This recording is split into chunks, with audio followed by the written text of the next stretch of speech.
Technical गुरुजी जी। ये बताओ ये नाम कैसे आया? आप सब सुन के हैरान होने वाले हैं जब सर कुछ नंबर्स अभी बताएंगे। साथ एक नई सड़क बनी और बाद में खोद दिया उसको, 1 साल 6 महीने में खोद के उसमें वाटर पाइप यहाँ पे किसी टेबल पे टॉवल नहीं दिखा है। कुर्सियों पे होती है सरकारी दफ्तरों में। मशीन के ऊपर भी QR कोड का स्टिकर था। यंग इंडिया इस देश को पावर करेगा। अब दुनिया की कोई ताकत भारत को रोक नहीं। सरलता से आप बड़े गंभीर विषयों को, टेक्निकल विषयों को लोगों तक पहुंचाते हैं, उसके लिए मैं आपको बधाई देता। चलिए शुरू करते हैं। Guys, I think yeah, it's time to start. You know, we need to start because sir मुझे ऐसा लगता है कि we kind of we have started kind of gradually, but अभी we are in a position जहाँ पे हम बहुत तेज दौड़ रहे हैं as a country. So I think it's the best to say चलिए शुरू करते हैं। देखिए लाइफ में शुरुआत का एक महत्व होता है। बड़ी रेस भी हो तो उसमें समय समय पे रिकैलिब्रेट करके व्यक्ति एक प्रकार से दौड़ में आगे रहे। उसके लिए उसको पूरे समय फोकस रहना चाहिए कि नई नई चीज़ें जोड़े। नए कोई भी स्पोर्ट होता है उसमें नई स्टाइल्स जोड़ता है। कोई क्रिकेटर अपना नया क्रिकेटिंग स्टाइल जोड़ता है, कोई फुटबॉलर कोई नया तरीका ढूंढता है गोल पोस्ट पे जाने का। तो शुरुआत तो समय समय पे हर चीज़ में करते रह रहे। सर मैंने भी अपनी वीडियोस की स्टार्टिंग से ही लाइन रखी थी कि चलिए शुरू करते हैं, because no matter you are early, no matter you are late, you just need to start. So starting is the key, I think. And persevere. Yes, exactly.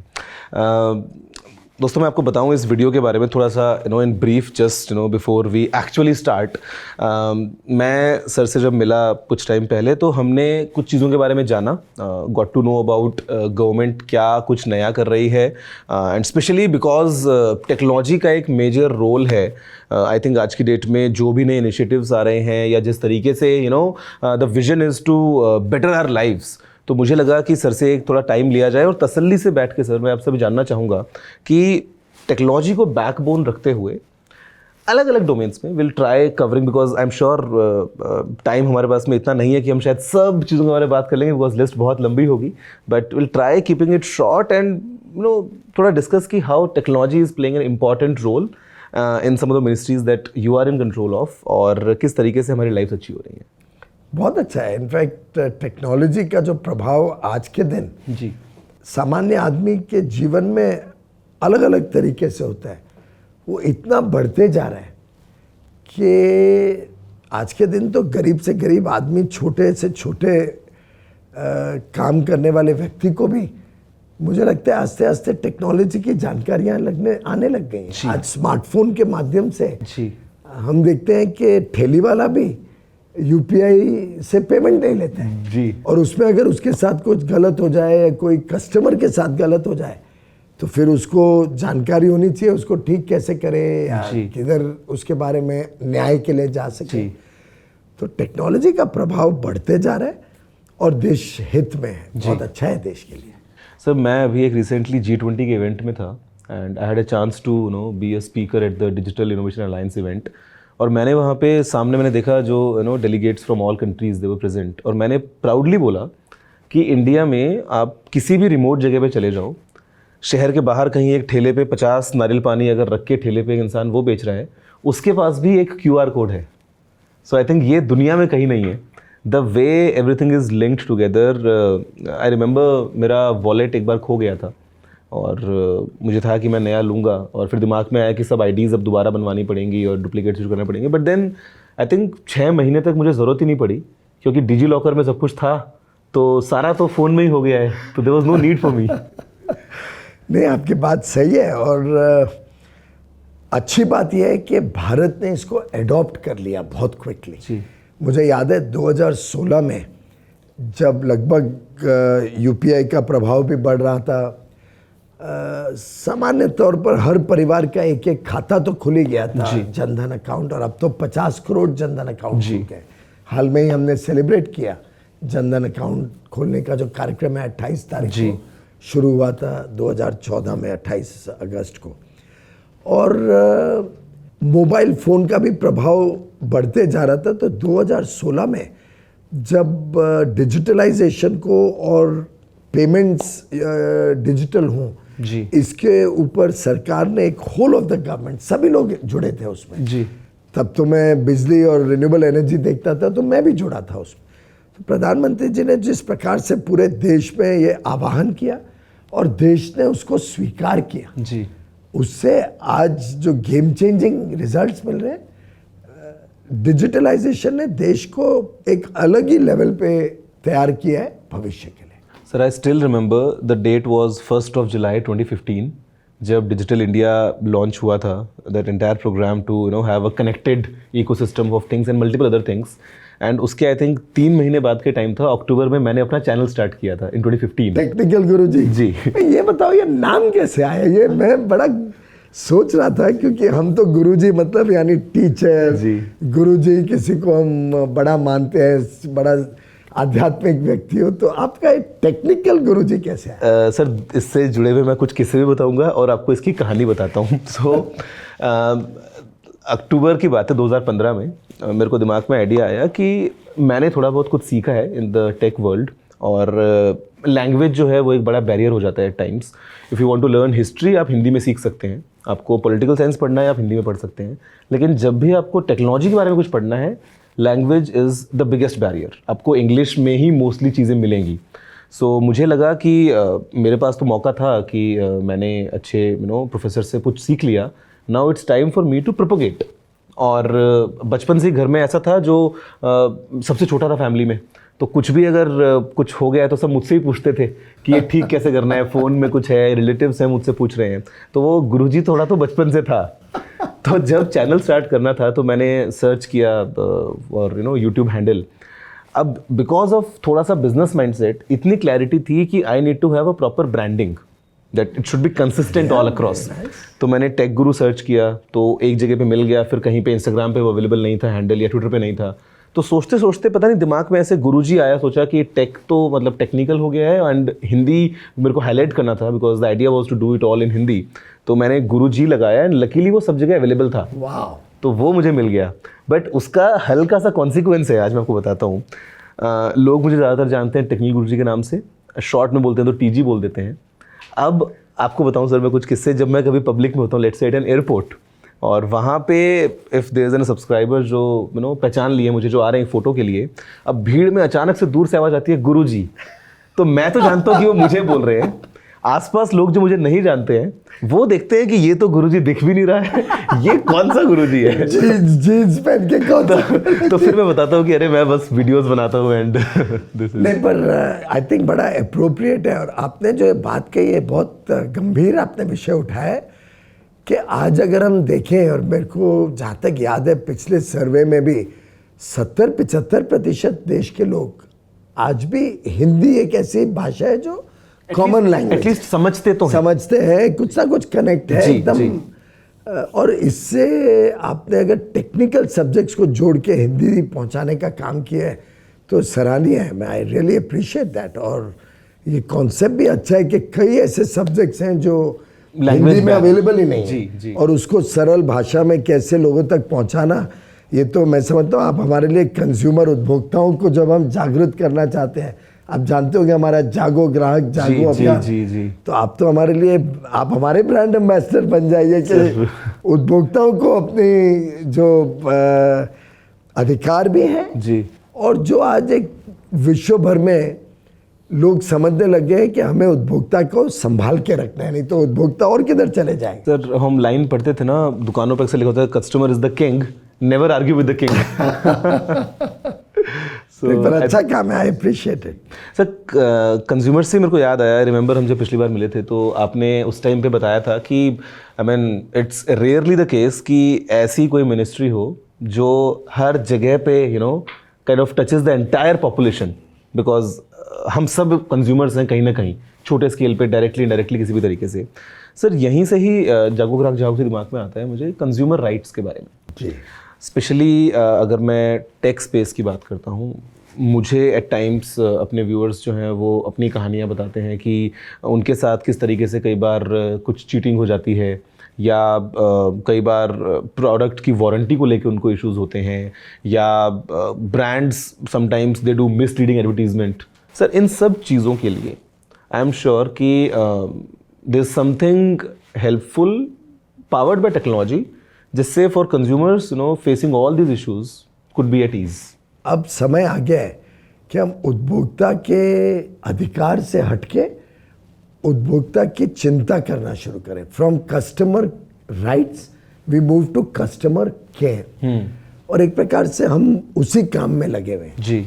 उदाहरण देता हूँ वारंटी का. जी. अब वारंटी कई बार लोग मिसलीड करते हैं उपभोक्ता को कह के कि हम 3 साल की वारंटी दे रहे हैं. जी. पर बाहर लिखा है 3 साल वारंटी. हम खुश हो गए, खरीद लिया, घर गए, डब्बा खोला, अंदर मिला कि वारंटी 1 साल की है. उसके बाद जो 2 साल और है उसमें आपको 20% डिस्काउंट पे रिप्लेसमेंट मिल जाए. हाँ. अब ये तो मिसलीडिंग है, कस्टमर के साथ छल हुआ है. जी. जी. ऐसे ही पहले कई ऐसे प्रोडक्ट्स थे जिसमें कोई खराब हो गया और आप जाओ कि भाई मेरा एक खराब हो गया है, तो वो बोलता था मेरी जिम्मेदारी नहीं है ठीक करना, आप नया खरीद लो. कभी बोलते हैं सर वारंटी है वो किसी एक पर्टिकुलर आइटम के लिए है, उस कंपोनेंट की वारंटी है, पूरे प्रोडक्ट की नहीं और है. या उसमें टर्म्स एंड कंडीशन में डाल देते हैं वारंटी है, लेकिन जो सबसे क्रिटिकल एलिमेंट होता है उसमें बोल देते हैं ये उसमें इंक्लूडेड नहीं. जी. समझो कोई आप खिलौना खरीदो और खिलौना में बैटरी का सबसे ज्यादा कॉस्ट है और बैटरी 1 महीने में ही खराब हो गई, तो बोलते हैं वो तो बैटरी हमारी है वारंटी में इंक्लूड. जी. हमेशा स्टार लगा के जो एक. तो एक प्रकार से हमारी कोशिश रहती है कि लोगों को ये जानकारियां मिले, मिसलीडिंग एडवर्टीजमेंट्स ना हो. अगर कोई एडवर्टीजमेंट लगता है कि मिसलीडिंग है तो उस पर रोक लगाना, उस पर कार्रवाई करना. तो एक तरफ तो हमारा विभाग भी इस पर चिंता करता है, ढूंढता रहता है कि सब चीज़ें संतुलन ठीक चल रही है, और दूसरी तरफ हम इनकरेज करते हैं, हम उपभोक्ताओं को भी कहते हैं कि आप भी आपके साथ कोई गलत काम हो, कुछ छल हो, तो हमने बड़ा सरल तरीका बना दिया है जिससे लोग अपने कंप्लेन हो, ग्रीवियंस हो, कुछ प्रश्न हो, उसको कैसे हमारे तक पहुंचा सके. तो 1915 एक सिंगल नंबर बना दिया. पहले अलग अलग होते थे वेबसाइट्स और नंबर जिस पे लोग कंप्लेन करें. कई बार कंप्लेन करना उसी वजह से मुश्किल होता था, और अब एकदम सरल है 1915. और इसको हम प्रोपोगेट कर रहे हैं कभी रेलवे स्टेशन पे, फेयर प्राइस शॉप्स पे, अलग अलग तरीके से कि आप बस 1915 पे. अच्छा, और इसमें भी पहले एक भाषा होती थी जी. अब 12 भाषाएं कर दिया और उसको और बढ़ा रहे हैं कि आखिर हर एक व्यक्ति तो अंग्रेजी हिंदी में नहीं बोल सकता. जी. जी. जी. पहले इन 2 भाषा में ही होता था. अब हमने कर दिया है कि अलग अलग भाषा, और ये रेगुलर बढ़ा रहे हैं. और कॉल सेंटर्स को पहले चलते थे सरकारी तरीके से 10 या 11 बजे से शाम के 6-7 बजे तक. अब हमने इसको लगभग 12 घंटे कर दिए. ओके. और मैं मॉनिटर कर रहा हूँ कि अगर कंप्लेंट्स और एंड में आती हैं तो इसको और बढ़ा देंगे, 16 घंटे कर देंगे, 20 घंटे, जरूरत पड़े राउंड द क्लॉक कर देंगे. जी. कि उपभोक्ता जब भी चाहे कंप्लेन लिखवा सके, दर्ज कर सके. उसकी मैपिंग होती है. जी. उसको AI यूज़ करके, आर्टिफिशियल इंटेलिजेंस यूज़ करके उसको सेग्रीगेट करते हैं किस टाइप की कंप्लेंट्स है, बकेटिंग करते हैं, और उस पर फिर कई बार हम पॉलिसी के माध्यम से एक साथ उसका सुधार क्या हो सकता है. तो समस्या समझो पता चली कि भाई 10,000 कंप्लेंट्स आ गई हैं देश में. बड़ा देश है, 140 करोड़ उपभोक्ता है इस देश में. 10,000 कंप्लेन आ गई है कोई विषय की, तो उसकी जड़ में जाते हैं, उसकी रूट कॉज एनालिसिस करते हैं, जड़ में जाके समाधान ढूंढते हैं कि इसका क्या तरीका, क्या पॉलिसी से हम सुधार कर सकते. तो इस प्रकार से अब कस्टमर इज किंग को हम धरातल पे उतार रहे हैं. तो I think it all shows the vision of customer care beyond the rights now. जी जी. और ये आज कंपटीशन जितना बढ़ेगा जी बिजनेस में, जी, उतना उनको भी लगेगा कि हमने अभी इस विषय पे चिंता करनी. सर आपने AI का जिक्र किया, मैं डिटेल में तो नहीं पूछूंगा ऑफ कोर्स, लेकिन in general what's your personal take on AI? Good, हाँ, बैड एंड अगली. हाँ. मुझे लगता है AI को अगर एक सेंटेंस में एनकैप्सुलेट करना हो, इसके बहुत अच्छे अच्छे परिणाम हो सकते हैं, बहुत अच्छे कामों में यूज हो सकता है. मैंने अभी अभी बताया जी. हम सरकार में भी उससे यूज करके कई बार कई चीज़ें हम मैन्युअली करने जाएं या हम बैठ के प्रोग्रामिंग करके करने जाएं तो महीनों वर्षों लग सकते हैं. जी. आर्टिफिशियल इंटेलिजेंस यूज करके कई ऐसी चीज़ें हैं जिसमें मुझे लगता है कि अच्छे आउटकम्स मिल सकते हैं. कुछ रिस्क्स भी हैं उसके, जी उन रिस्क को कैसे फैक्टर इन करना, तो वो थोड़ा बैड एलिमेंट है। बैड एलिमेंट फिर भी मैनेजेबल है, उसके हम रास्ते खोज सकते हैं, उस पर रेगुलेशन ला सकते हैं, कुछ सेल्फ रेगुलेशन हो सकती है, कुछ सरकारी हो सकती है, कुछ अंतर्राष्ट्रीय स्तर पे रेगुलेशन आ सकते हैं, और कुछ तो बड़े अगली एलिमेंट्स हैं जहाँ पे मिसयूज हो सकता है एआई का। और अभी तक फॉर्चुनेटली उसका बहुत ज़्यादा प्रभाव नहीं आया है, पर मैं भी पीछे 3-4 घंटे बैठा था एआई एक्सपर्ट्स के साथ, उनसे मैं समझ सीख रहा था कि इसके क्या क्या परिणाम हो सकते हैं। कुछ कुछ चीज़ें जो उन्होंने बताई वहाँ पे, जो एआई के माध्यम से की जा सकती हैं, मैं बताना नहीं चाहता हूँ कि कहीं किसको गलत आइडियाज़ नहीं आ जाए, पर देयर आर रियली अगली साइड ऑफ एआई ऑल्सो। और ये मैं नहीं कह रहा हूँ, जो रियली मास्टर्स हैं एआई के, जो फाउंडर्स हैं, जिन्होंने एआई पे बड़े बड़े काम किए, चैट जीपीटी के फाउंडर सैम ऑल्टमैन, उनके खुद का वक्तव्य है और उनका खुद की चिंता उन्होंने प्रकट की है कि इसका परिणाम बहुत ही घातक हो सकता है, और इस पे सरकारों ने और विश्व पटल पर भी, विश्व स्तर पर भी हमने इसके ऊपर चिंता करनी चाहिए और कुछ ना कुछ प्रभावशाली रेगुलेशंस लाने चाहिए कि एआई का मिसयूज कैसे रोका जा सके। तो सर थोड़ा सा हम लाइट साइड पे आते हैं। आप गाइस डरो मत, एज सर सेड कि गुड थिंग्स भी बहुत अच्छी हैं, so we just need to focus on the right stuff I think, and kind of you know do a self regulation on ourselves कि द वे वी यूज़ या the way we make sure कि technology भी in general sir I think everything falls in good bad ugly, it all depends on the perception. So मैं थोड़ा good पे आता हूँ। I remember last time जब हम मिल रहे थे और मुझे यकीन नहीं हुआ था when you gave this example of GeM, और किस तरीके से चीज़ें थी और अब कैसी हैं, all thanks to technology again running in the backbone. And उस टाइम पे कैमरा नहीं था, बट अभी क्योंकि we have a camera, I think I would you know request you, आप सब सुन के हैरान होने वाले हैं जब सर कुछ नंबर्स अभी बताएंगे और you know the way things were. वैसे हम जिस बिल्डिंग में बैठे हैं जी, ये बिल्डिंग ही था, एक सरकारी दफ्तर इस प्लॉट पे से चलता था। बिल्डिंग तो नहीं है जी, छोटे छोटे शैक्स थे और यहाँ से एक दफ्तर चलता था। हमारे युवा साथी तो शायद उनको तो जानकारी नहीं होगी, ऐसी चीज़ कल्पना के बाहर है, पर जो थोड़े बुजुर्ग हैं जिन्होंने 10 साल पहले भी व्यापार बिजनेस किया हो या सरकार सुनी हो, उनको ध्यान होगा एक सरकार में डिपार्टमेंट था, director general of supplies and disposal, DGSND ji.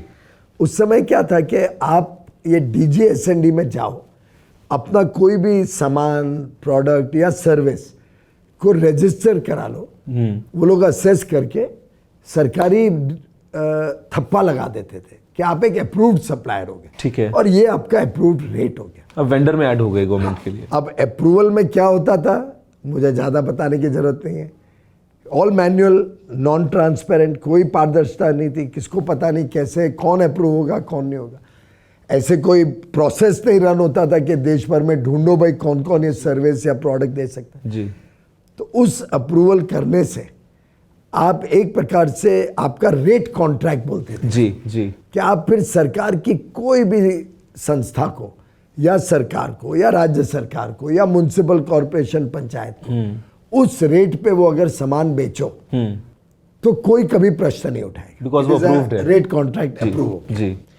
Totally non transparent system. जी। ऑन अ लाइटर नोट, मैं स्वयं जब मैंने अपना बिजनेस शुरू किया, एक स्मॉल स्केल इंडस्ट्री से जीवन शुरू किया, तब तो मैं पढ़ाई कर रहा था, CA के साथ साथ में शुरू किया था। मैं भी यहाँ पे आया था, पर मुझे तौर तरीके नहीं आते थे सरकार के। जी। तो मुझे गेट के अंदर नहीं घुसने दिया था, गेट से ही मुझे हकाल के भगा दिया था यहाँ से, और वो मेरे माइंड में आज भी वो बैठा हुआ है। Entire experience I am sure. System क्या था। यस। 2014 के बाद इस सरकार में टेक्नोलॉजी का इस्तेमाल तो बढ़ते जा रहे हैं और डिजिटल इंडिया 15 में लॉन्च हुआ, तो मोदी जी ने तय किया कि हमने पारदर्शिता हर चीज़ में लानी। जी। जो भी काम सरकार का होता है उसमें पूरी पारदर्शिता, बिना भेदभाव के सबको अपॉर्चुनिटी मिले। तो उन्होंने ये DGSND का ऑफिस बंद किया, उसके बदले एक ई कॉमर्स साइट शुरू किया कि भाई ई कॉमर्स का लाभ सरकार क्यों नहीं ले सकती है। सही बात है। जिसको उन्होंने government e marketplace GEM। GEM, तो जेम बन गया। It is truly a gem. मुझे याद है 2016 के आंकड़े देखता हूं तो उसमें 450 करोड़ का मात्र व्यापार हुआ था जेम के माध्यम से। ठीक है। पर टेक्नोलॉजी भी पावरफुल थी, टेक्नोलॉजी अच्छी थी, और तब तो सप्लायर्स आस्ते आस्ते ऑनबोर्डिंग शुरू हुआ था। जी। पर काम करते रहे, लगे रहे, टेक्नोलॉजी कंटिन्यूसली अपग्रेड करते रहे। उल्टे आज ही एक व्यक्ति ने मुझे कहा, मैंने उनको कहा था जरा जेम को पूरा एग्जामिन करो, स्टडी करके मुझे रिपोर्ट बैक करो कि इसमें सब पारदर्शिता ठीक है, टेक्नोलॉजी अच्छी है। आज इत्तेफाक से मुझे मिलने आए थे, उन्होंने कहा कि मैं जेम को स्टडी करके मैं विश्वास नहीं कर सकता हूं कि सरकार की पेशकश है, सरकार ने तैयार की। और इसमें आज लाखों सप्लायर्स देश भर में जी, महिला उद्योजक, वुमेन एंटरप्रेन्योर्स, स्टार्टअप्स जी, ये सब देश भर में जुड़े हैं एज सेलर्स। सरकार के अलग अलग PSUs, केंद्र सरकार, राज्य सरकार, यहाँ तक के पंचायत और अब कोऑपरेटिव सोसाइटीज़ को भी जोड़ा है पूरी पारदर्शिता से। इसमें आप सरकार इसमें खरीद सकती है, जो भी चीज़ खरीदती है उसमें सबको मौका मिलता है कि वो ऑफर करे। जी, मे द बेस्ट मैन और वुमेन विन, जी। Best enterprise win. और जो भी खरीदा जाता है उसको पारदर्शिता से वेबसाइट पे भी दिखाया जाता है। जी। पिछले वर्ष उसमें 1 लाख करोड़ का सामान सरकार ने खरीदा 2021-22 में। 22-23 में 2 लाख करोड़ का सामान सरकार ने खरीदा। इस साल ऑलरेडी लगभग 90,000 करोड़ का सामान इस वेबसाइट के ई कॉमर्स जेम के माध्यम से सरकारी संस्थाएं खरीद चुकी हैं। और हमारा अनुमान है कि वर्ष मार्च में खत्म होगा, तब तक 3 लाख करोड़ का सामान सरकार में पूरी पारदर्शिता से, और जिसमें हर एक को मौका है कि वो उसमें ऑफर करे अपने गुड्स या सर्विसेज। और इससे जो हजारों करोड़ सरकार के बचे हैं, मुझे लगता है गत 6-7 साल में शायद 1 लाख करोड़ की बचत सरकार की हुई होगी। और ईमानदार व्यवस्था से नए नए लोगों को मौका मिला सरकार से जुड़ने का। सर आई थिंक मेरा जो इंस्टेंट रिस्पॉन्स है अबाउट जेम, जैसे अभी हम थोड़ी देर पहले बात कर रहे हैं कि competition is good for the customer, this side I think अभी कस्टमर इज गवर्नमेंट और competition is on the other side now. और जो लाभ हो रहा है जी। एक प्रकार से सरकार यानी टैक्स पेयर का पैसा है जी, तो जो बचत की है वो टैक्स पेयर की बचत की है। जी, और ये पैसे की बचत से शायद कुछ लोगों को मुफ्त में टॉयलेट मिला हो, जी। कुछ लोगों को मुफ्त में घर मिला हो, जी। कुछ लोगों को मुफ्त में बिजली का कनेक्शन मिला हो। तो आखिर ये पैसे से कुछ ना कुछ देशित या जनहित हुआ है। और मुझे लगता है कि जो जगह थी वो भी काम आ गई और यहाँ पे वाणिज्य भवन देखिए बनाने के इतनी लिए। अच्छी है वास्तु खड़ी हो गई है जी। इतना मॉडर्न ऑफिस जिसमें 1100 लोग काम करते हैं जी। और एक प्रकार से एक मॉडल ऑफिस है जी, जो अब केंद्र सरकार में सभी ऑफिसेस इस प्रकार के मॉडर्न एफिशिएंट ऑफिसेस होंगे जी। जिसमें कर्मचारियों के काम करने में भी सुधार आएगा, जी। एफिशिएंसी बढ़ेगी, पारदर्शिता बढ़ेगी। और जो दुनिया देखेगी कि अब भारत नया भारत है, अब भारत विकसित देश बनने के करार पे तेज गति से आगे बढ़ रहा है, उसका भी एक प्रकार से एक प्रतीक के रूप में उभरा है। सर मुझे इसी से याद आती है अगेन, पिछली बार आपने किस्सा जो बताया था टेबल पे टॉवल का, मुझे यहाँ पे किसी टेबल पे टॉवल नहीं दिखा है। कुर्सियों पे होती है सरकारी दफ्तरों में। नहीं, मुझे लगता है सर 2 चीज़ें as you said, I think enhancing the efficiency because everything falls in together well connected, at the same time being the flagship kind of from India for someone from outside to come and explore, तो ये तो advantage है। It's really prime minister's vision के देश जब तक दुनिया के सामने अपने आप को एक बड़ा अच्छा मजबूत फॉरवर्ड लुकिंग नेशन के रूप में नहीं दिखाएगा तो लोगों को भी कैसे विश्वास आएगा हमारे ऊपर। To be honest sir, I totally agree and I think I can vouch for that from the tech background. Sir दुनिया में जब भी कहीं ट्रैवल करना होता है ना, एक टाइम था जब हम इंडिया से कहीं बाहर जाते थे अगर, और हमेशा हम अगर किसी छोटे कंट्री में भी चले गए, उसका किसी एक छोटे से शहर में चले गए, तो हमेशा लगता था कि ये लोग कितने आगे हैं हमसे, ये लोग हमसे कितने अच्छे हैं कुछ चीज़ों में, और हमेशा हमको लगता था कि बस हमारा देश कब ऐसा होगा। लेकिन सर आज का टाइम है to be honest, whenever I travel कहीं पे भी, if I talk about digital to be honest India जैसा कोई कंट्री नहीं है। द वे वी ऑपरेट, आपको कई बार उसकी कमी खलती है कि यहाँ पे इनके पास में ये नहीं है क्या।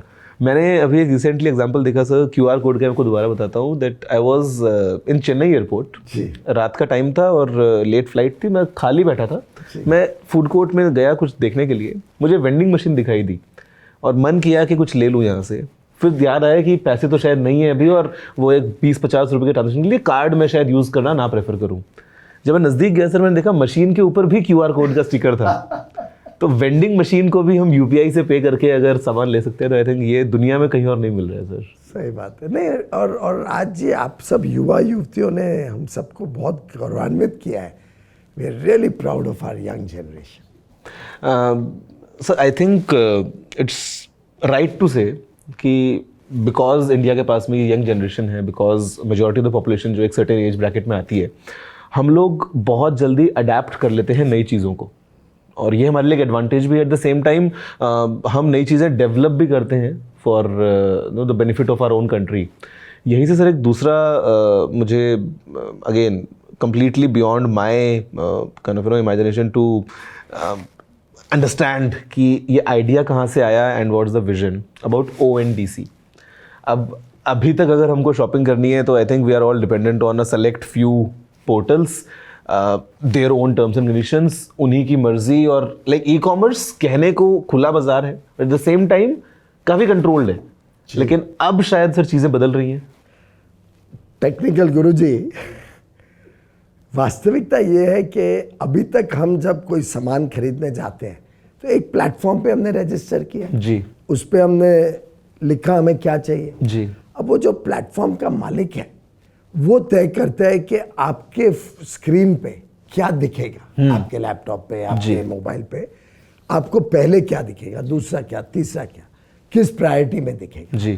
तो एक प्रकार से वो लोग एल्गोरिथम से जिनको प्रेफरेंस देना चाहते हैं, या तो जो उनको ज्यादा कमीशन दे, या उनका कोई वाइट लेबल गुड हो जो उन्हीं की सिस्टर कंपनी बनाती हो, उन्हीं के इकोसिस्टम से बनता हो जी, या किसी ने उनको एडवर्टाइजमेंट का रेवेन्यू ज्यादा दिया जी। तो उपभोक्ता उनकी प्राथमिकता नहीं है। हाँ। उनकी प्राथमिकता तो उनका सेलर जिसको प्रेफरेंस देना चाहते हैं, और वैसे एल्गोरिथम से उनको ऊपर करके, और आप भी कोई बैठ के 100 थोड़ी देखोगे, आप जो ऊपर जो आए टॉप पे उसको ऑर्डर देके खरीद लोगे जी। आपने सुना होगा कि कई रेस्टोरेंट्स बड़े दुखी थे जी कि उनसे बहुत अनाप शनाप कमीशन ली जाती है क्योंकि आस्ते आस्ते लोगों को आदत पड़ गई है ई-कॉमर्स से अपना ऑर्डर दे दो, खाना ऑर्डर कर दो, और वो रेस्टोरेंट्स के ऊपर वो ग्रिप इतना था ई-कॉमर्स का कि वो आप कमीशन बढ़ाते जा रहे थे, तभी लिस्ट हो गए ऊपर, और तभी आप लिस्ट हो गए ऊपर जी। तो ये ONDC की कल्पना निकली कि ये अनफेयर सी सिचुएशन जी। ONDC क्या है? एक नेटवर्क है, ये कोई प्लेटफॉर्म नहीं है, ये कोई ई-कॉमर्स साइट नहीं जी। ये एक नेटवर्क है, यानी टेक्नोलॉजी के माध्यम से अलग अलग जो प्लेटफॉर्म्स है ये सब आप एक दूसरे से बात कर सकते हैं जी। I mean not literally talk, नहीं तो मेरे ऊपर मीम्स आने शुरू हो जाएंगे कल से सोशल मीडिया में, पर ये एक दूसरे से संपर्क बना लेते हैं टेक्नोलॉजिकली।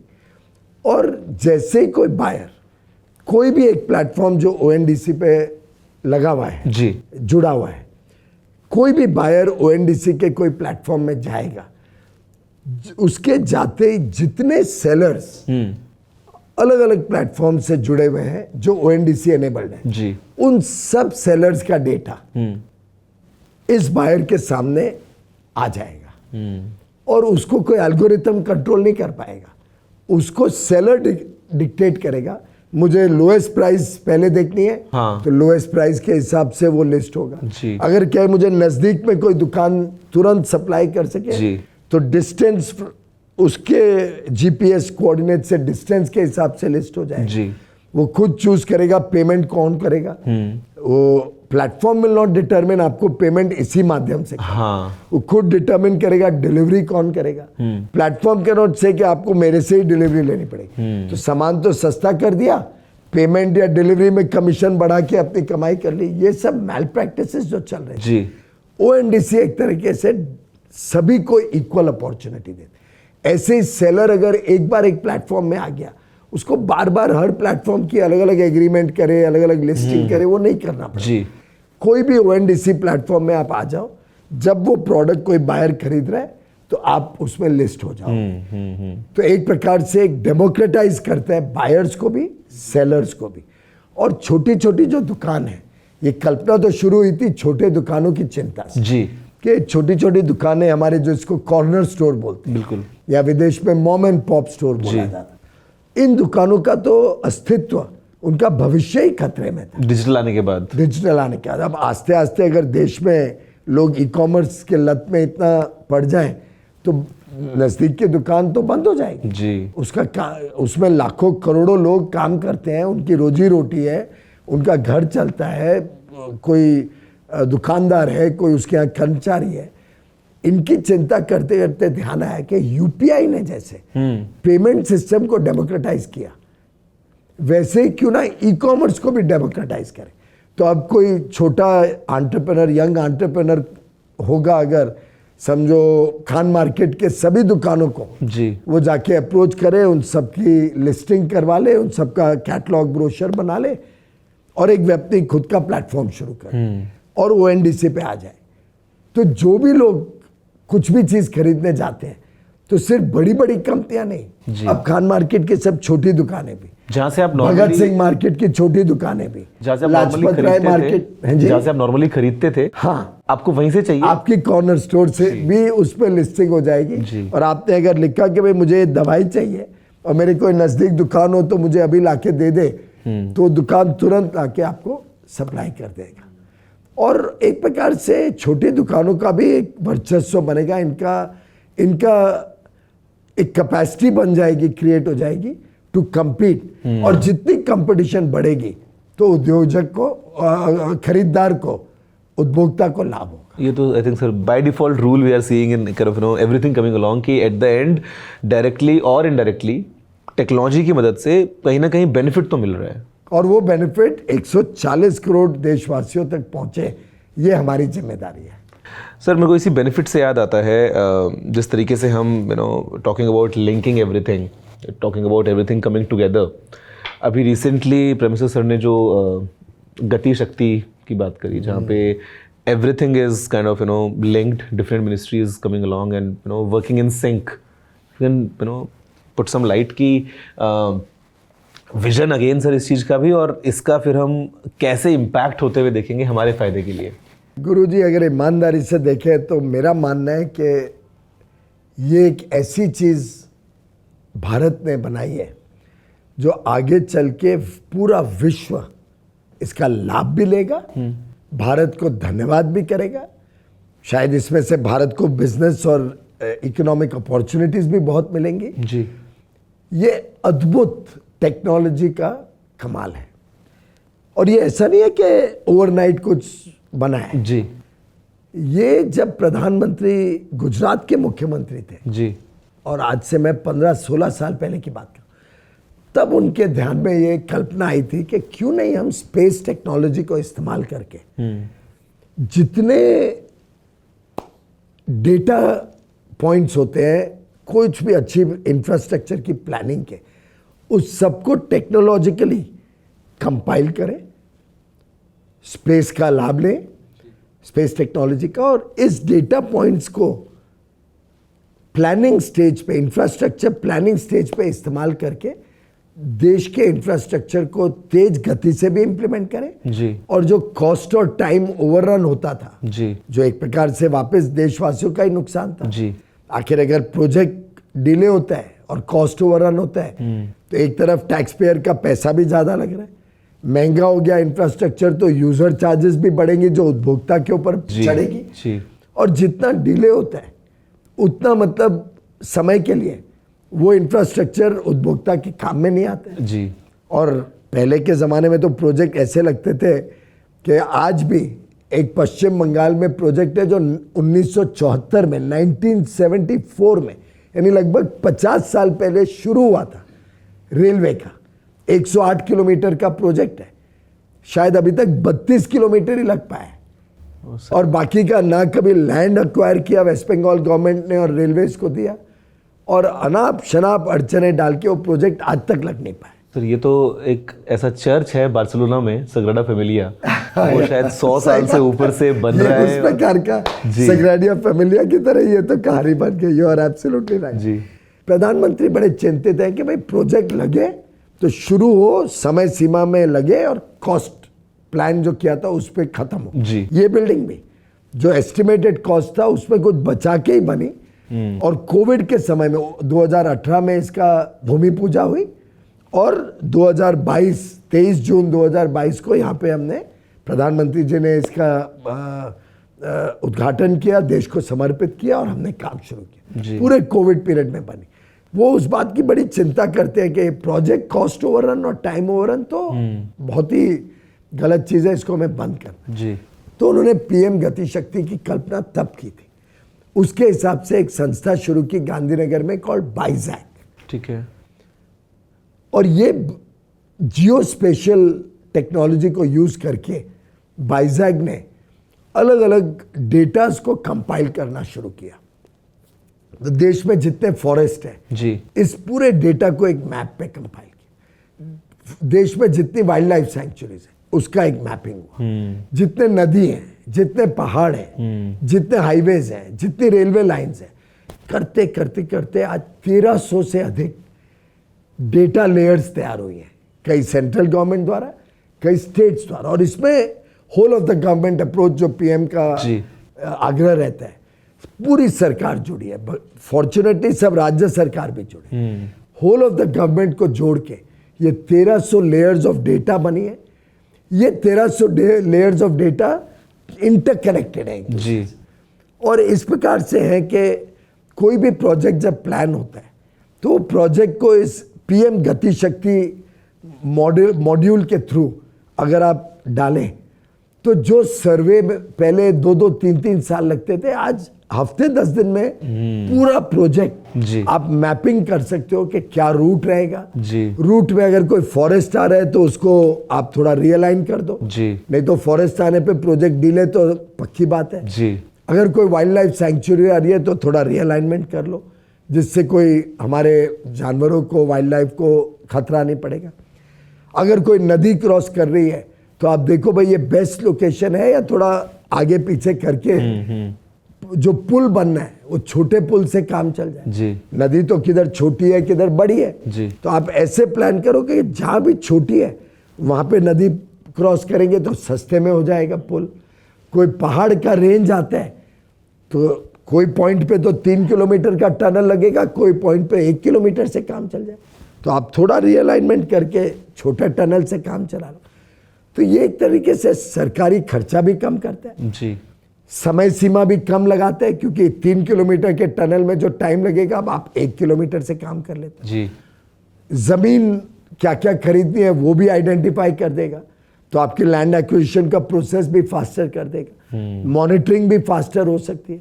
तो एक प्रकार से एक अद्भुत टेक्नोलॉजिकल मार्वल है for smarter implementation of infrastructure projects in time, with in cost, जिससे देश के उपभोक्ताओं को भी लाभ होगा, देश के टैक्स पेयर्स को भी संतुष्टि होगी कि हमारा टैक्स का पैसा बर्बाद नहीं हो रहा है, वेस्ट नहीं हो रहा है जी। अच्छे काम में लग रहा है। और देश जिसको हम विकसित देश बनाना चाहते हैं 2047 तक, तेज गति से हम विकास के मार्ग पे चलेंगे।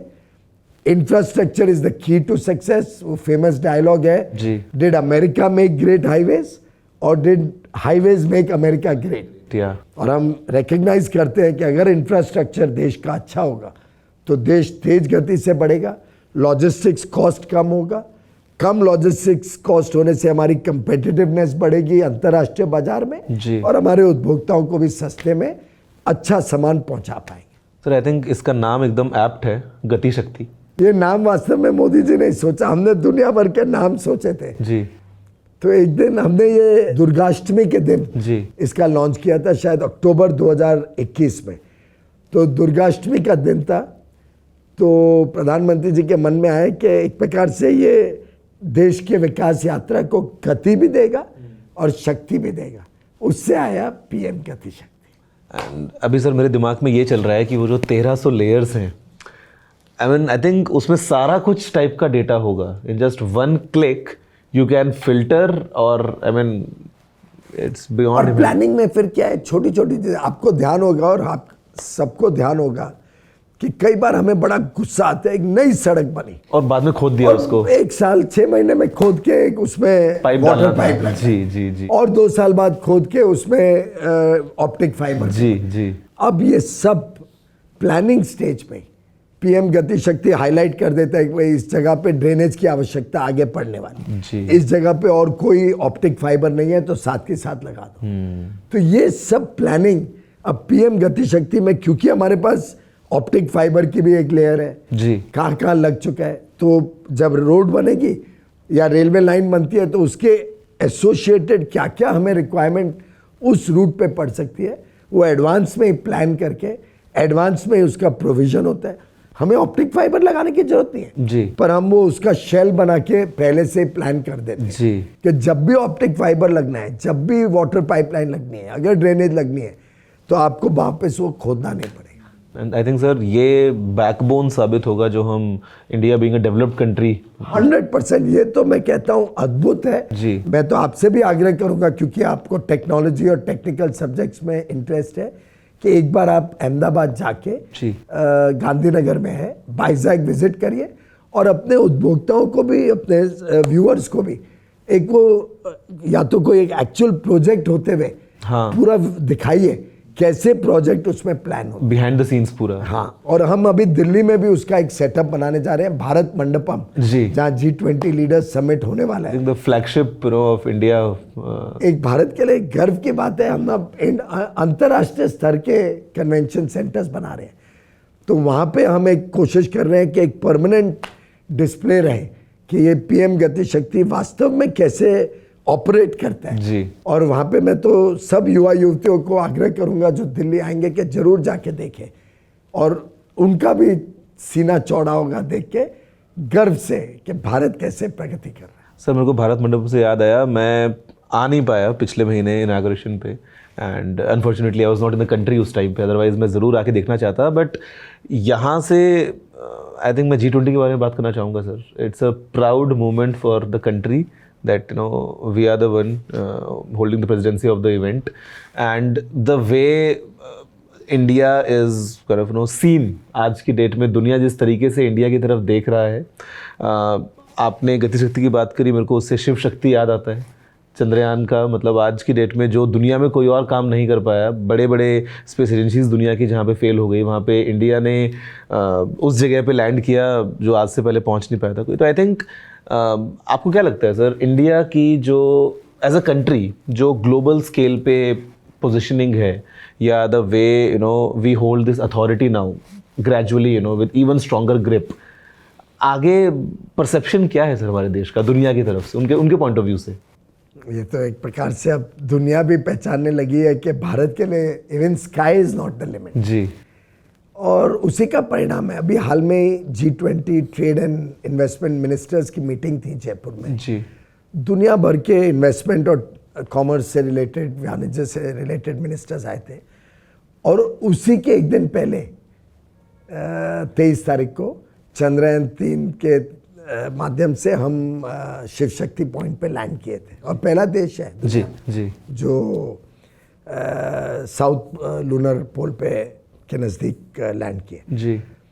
तो हमारा तो पूरे G20 में जितने मंत्रियों ने बात की जी. है, बायलैटरली भी और समूह में भी, जी. उन्होंने चंद्रयान 3 की सफलता के ऊपर वास्तव में भारत की जो तेज गति से बढ़ते हुए पदचिन्ह हैं, जो अंतर्राष्ट्रीय स्तर पर टेक्नोलॉजी हो, स्पेस हो, अलग अलग दृष्टिकोण से भारत का जो बढ़ता हुआ प्रभाव विश्व अर्थव्यवस्था पर है, विश्व की टेक्नोलॉजी पर है, उसके बारे में आश्चर्य भी जाहिर किया और गर्व भी जाहिर किया, खुशी भी जाहिर की. जी. और उसके तुरंत बाद B20 का जो समिट चल रहा था, वहाँ से दिल्ली आए, B20 का कार्यक्रम हुआ, पूरे दुनिया के 55 देशों के बड़े बड़े उद्योग जगत के लोग आए थे. आज सबकी नजरें टिकी हुई हैं भारत के ऊपर, सब निवेश के लिए भारत को देख रहे हैं. सब मार्केट के रूप में भारत के 140 करोड़ लोगों को एक बड़ा डिमांड देखते हैं। मैं इसको 30/30/30 का एक विषय रखता हूँ कई बार। आज भारत की जो एवरेज पॉपुलेशन है जी, उसकी एज 30 वर्ष से छोटी है, 28-29 वर्ष। तो वी आर अंडर 30। अगले 30 साल के लिए हम अंडर 30 रहने वाले। ओके, तो 30 years we will remain under 30, और इसी दौरान 2047 तक हम $35 ट्रिलियन की जब इकोनॉमी बनने जा रहे हैं, विकसित देश बनने जा रहे हैं, और हमारा रोड मैप एकदम स्पष्ट है, प्रधानमंत्री जी का विजन एकदम क्लियर है कैसे ये होगा। तो हम आज $3.5 ट्रिलियन है, जी। 35 ट्रिलियन बनेंगे, जी। यानी $30 ट्रिलियन हम भारत की जीडीपी में ऐड करेंगे, और ये एनुअल जीडीपी होगी जी, क्यूमुलेटिव, तो आंकड़ा माइंड बॉगलिंग है। जी, तो in the next 30 years we will remain under 30 as an average age, जिसको हम डेमोग्राफिक डिविडेंड बोलते हैं। डेमोग्राफिक प्रोफाइल यंग रहेगा, उसमें हम $30 ट्रिलियन ऐड करेंगे। ये भारत की आज ताकत है जो पूरा विश्व पहचान रहा है। ये G20 का लीडर समिट पे हमारी प्रेसिडेंसी भी एक और मौका है विश्व को भारत की ताकत दिखाने का। जी। और आज पूरा विश्व भारत को, भारत के नेतृत्व को, प्रधानमंत्री नरेंद्र मोदी को एक विश्व नेता के रूप में देखता है। और हमारा मानना है कि हमारे युवा युवती आगे चल के विश्व में चमत्कार करने वाले हैं। सर, एक बहुत ही इंटरेस्टिंग ग्राफ मैंने देखा था एक बार randomly on the internet, and मेरे को उस टाइम पे बिलीव नहीं हुआ था। मैंने थोड़ा सा रिसर्च किया तो मालूम चला कि ये सही ग्राफ था। एंड दोस्तों, अगर आपके दिमाग में जरा सा भी सवाल आता है ना कि कैसे पॉसिबल होगा, या 3.5 ट्रिलियन से 35 ट्रिलियन 2047 तक, और क्या हम सही ट्रैक पे है या क्या, सर उस ग्राफ में ये था कि for the longest duration in time, पिछले काफ़ी सालों तक, India as a country held 30% of the world GDP. Then we had decline, जो हमने हमारा पास देखा है। गुलामी जो जी, बट अभी given the kind of projection that we are in right now, looks like कि yeah we are on the right track. ये अमृत काल जी, भारत को नए ऊंचाइयों तक लेके जाएगा।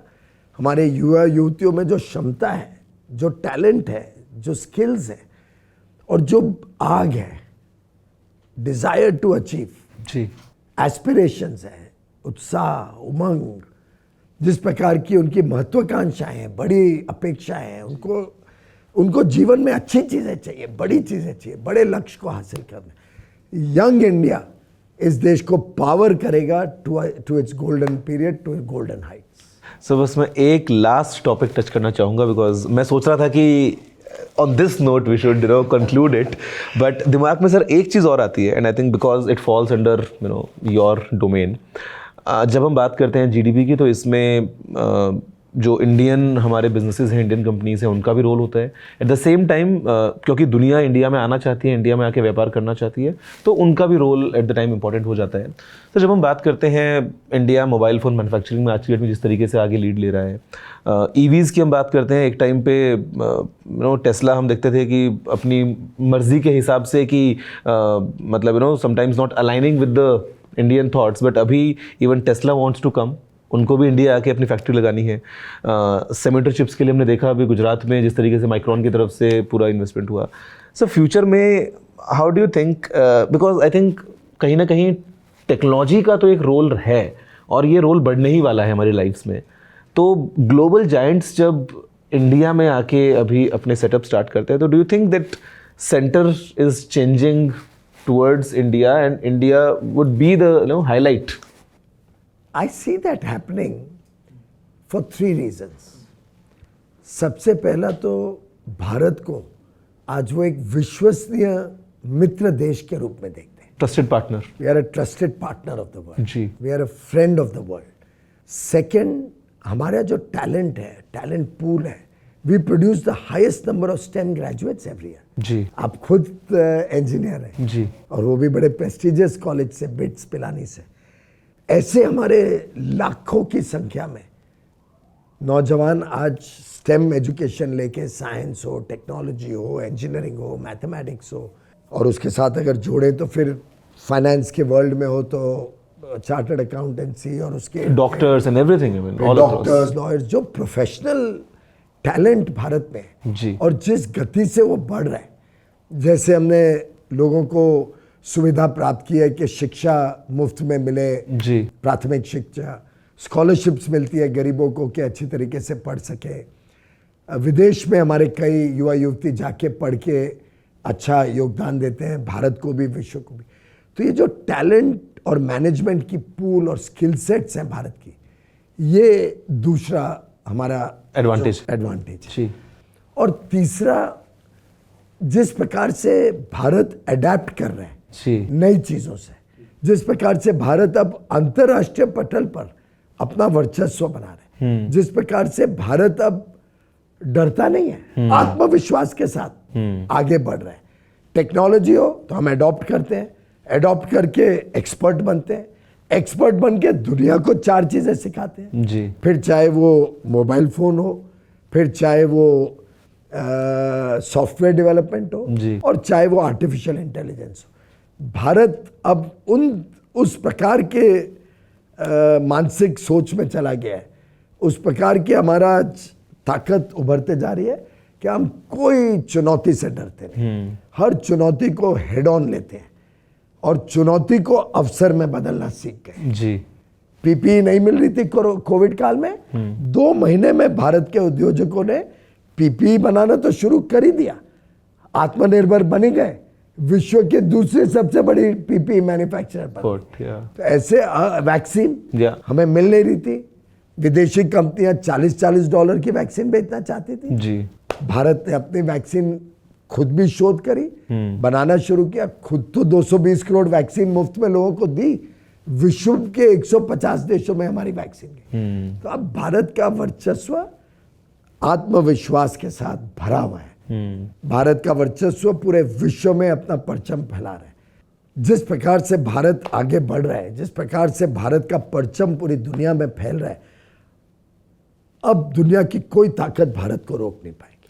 सर आई थिंक ये फीलिंग जो है, it gives this power, the authority, या मतलब आज आप दोस्तों जो देख रहे हैं इस वीडियो को, आप चाहे स्कूल में हो, आप चाहे कॉलेज में हो, आप चाहे कहीं पे नौकरी करते हो, आप अपना कुछ बिजनेस करते हो, आप कुछ भी करते हो आई थिंक, बट इस चीज़ से आप डिनाई नहीं कर सकते जो भी सर ने बोला, जिस तरीके से ग्लोबली हम एक अलग पोजीशनिंग पे आज बैठे हैं और एक सही तरफ आगे बढ़ रहे हैं। Everyone is completely full of confidence sir, इसमें तो मुझे कोई डाउट नहीं है। एंड आई एम श्योर कि इस वीडियो के थ्रू आपको काफ़ी चीज़ों के बारे में मालूम चला होगा जो शायद आपको नहीं मालूम होंगी। मतलब यू कांट इमेजिन सर, एक टाइम पे जैसा आपने बताया सर आपका अपनी लाइफ का किस्सा, या हम बात करते हैं 1300 लेयर्स की एक मैपिंग है हमारे पास हमारे देश की, मुझे नहीं पता था सर। या हम बात करते हैं कि हाउ ONDC जो है वो चीज़ें इनेबल कर रहा है, for example 1915 let's say. So everything coming along in this video, I am sure कि आपको देख के काफ़ी कुछ सीखने को मिला होगा। And sir I would request you कि हम कभी दोबारा जब मिलेंगे ना, तो will all kind of take it from here and see कि where we were again, you know, in the right stage, and और 6-8 महीने में हमने और क्या नया अचीव किया। I'm sure बहुत सौभाग्य रहेगा और आपके साथ बात करके बहुत अच्छा लगा टेक्निकल गुरु जी। आपने बड़ी यंग एज में जो प्रभाव बनाया है पूरे सोशल मीडिया इकोसिस्टम में, आपने जिस प्रकार से लोगों के बीच में अपनी बात रखने का एक स्टाइल भी क्रिएट किया है और सरलता से आप बड़े गंभीर विषयों को, टेक्निकल विषयों को लोगों तक पहुंचाते हैं, उसके लिए मैं आपको बधाई देना चाहता हूँ। Thank you sir, all the best and God bless you. Thank you sir. दोस्तों मैं आपसे मिलता हूँ अगले वीडियो में। जय हिंद, वंदे मातरम। नमस्कार।